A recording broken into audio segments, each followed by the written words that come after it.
Nouvelle forme de vidéo aussi en parallèle des interviews, c'était de vous présenter tous les livres qui m'ont marqué ou qui m'ont plus ou moins touché. Parce que comme je lis beaucoup, je trouvais que c'était aussi c'est intéressant de pouvoir partager les livres qui nous ont marqués. Et donc je vais commencer par le premier livre qui paye pas de mine mais qui est hyper percutant, c'est Ping. Ping, c'est l'histoire d'une grenouille, qui est une grenouille qui parcourt un chemin. En fait, c'est une métaphore sur le chemin de vie.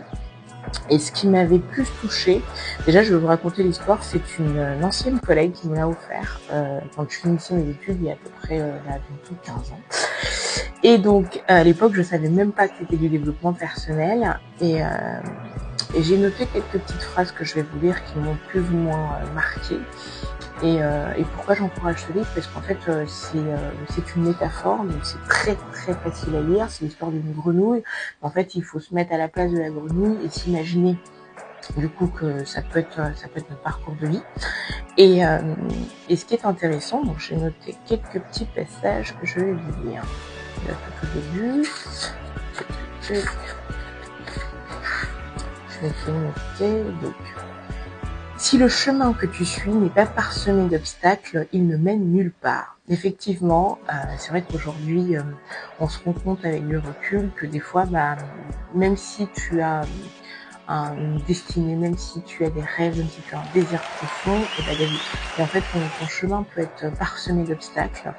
Et je trouve que, avec beaucoup de recul, que des fois, ça peut être dur sur le moment. Je dis pas que c'est pas facile, mais que ces obstacles-là, en fait, nous forgent et nous aident à devenir en fait une nouvelle personne, ou du moins à s'améliorer.